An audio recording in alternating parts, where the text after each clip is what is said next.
సంఖ్యాకాండము 5వ అధ్యాయము. మరియు యెహోవా మోషేకు ఇలాగ సెలవిచ్చెను. ప్రతి కుష్ఠరోగిని, స్రావము గల ప్రతి వానిని, శవము ముట్టుట వలన అపవిత్రుడైన ప్రతి వానిని పాళెములో నుండి వెలివేయవలెనని ఇశ్రాయేలీలకు ఆజ్ఞాపించుము. నేను నివసించుచుండు వారి పాళెమును వారు అపవిత్రపరచుకుండునట్లు మగవానినేమి ఆడుదానినేమి అందరినీ పంపివేయవలెను. వారిని ఆ పాళెము వెలుపలికి వెళ్లగొట్టవలెను. ఇశ్రాయేలీయులు అలాగు చేసిరి. పాళెము వెలుపలికి అట్టి వారిని వెళ్లగొట్టిరి. యెహోవా మోషేకు ఆజ్ఞాపించినట్లు ఇశ్రాయేలీయులు చేసిరి. మరియు యెహోవా మోషేకు ఇలాగు సెలవిచ్చెను. నీవు ఇశ్రాయేలీయులతో, పురుషుడు గాని స్త్రీ గాని యెహోవా మీద తిరగబడి మనుషులు చేయు పాపములలో దేనినైనను చేసి అపరాధులగునప్పుడు వారు తాము చేసిన పాపమును ఒప్పుకొనవలెను.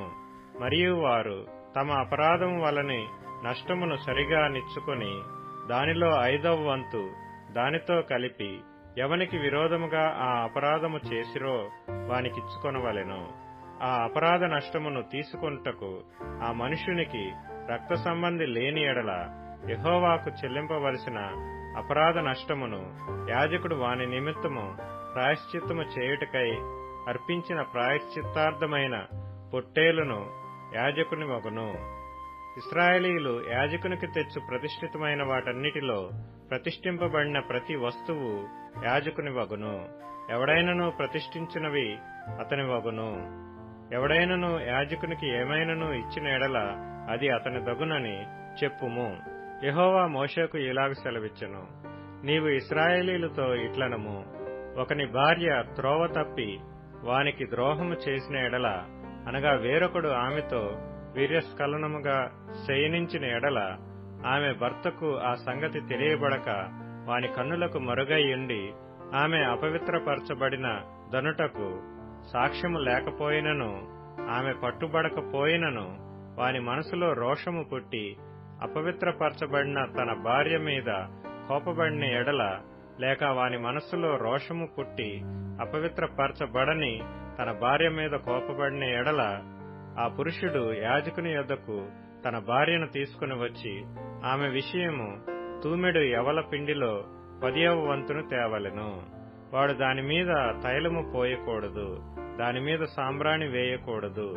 ఎలయనగా అది రోష విషయమైన నైవేద్యము, అనగా దోషమును జ్ఞాపకము చేయుటకై జ్ఞాపకార్థమైన నైవేద్యము. అప్పుడు యాజకుడు ఆమెను దగ్గరకు తీసుకుని వచ్చి యెహోవా సన్నిధిని ఆమెను నిలువబెట్టవలెను.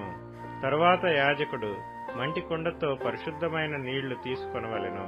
మరియు యాజకుడు మందిరములో నేలనున్న ధూళి కొంచెము తీసుకొని ఆ నీళ్లలో వేయవలెను. తరువాత యాజకుడు యెహోవా సన్నిధిని ఆ స్త్రీని నిలువబెట్టి ఆ స్త్రీ తల ముసుకును తీసి రోష విషయమైన నైవేద్యమును, అనగా ఆ జ్ఞాపకార్థమైన నైవేద్యమును ఆమె చేతులలో ఉంచవలెను. శాపం పొందించు చేదు నీళ్లు యాజకుని చేతిలో ఉండవలెను. అప్పుడు యాజకుడు ఆ స్త్రీ చేత ప్రమాణము చేయించి ఆమెతో చెప్పవలసినదేమనగా, ఏ పురుషుడును నీతో శయనింపని ఎడలను నీవు నీ భర్తకు అధీనురాలవైనప్పుడు నీవు తప్పిపోయి అపవిత్రమైన కార్యము చేయకపోయిన ఎడలను శాపము కలుగుచేయు ఈ చేదు నీళ్ల నుండి నిర్దోషివి కమ్ము.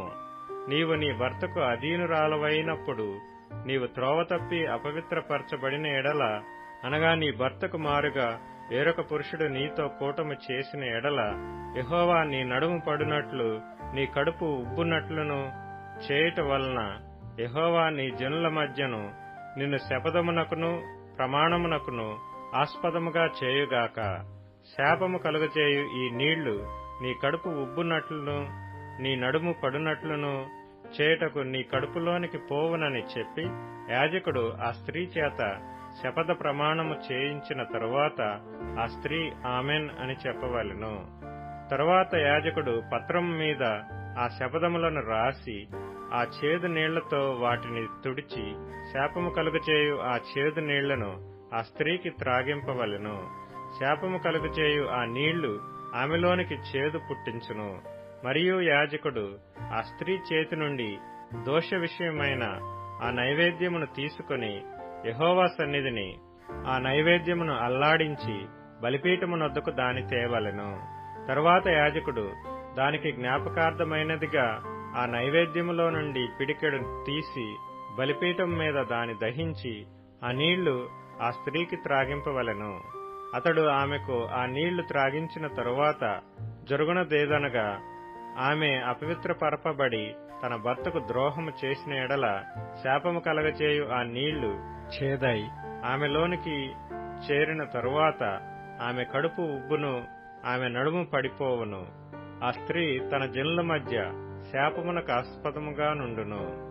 ఆ స్త్రీ అపవిత్ర పరపబడక పవిత్రురాలై ఉండిన ఎడల ఆమె నిర్దోషి అయి గర్భవతియగునని చెప్పుము. రోషము విషయమైన విధి ఇదే.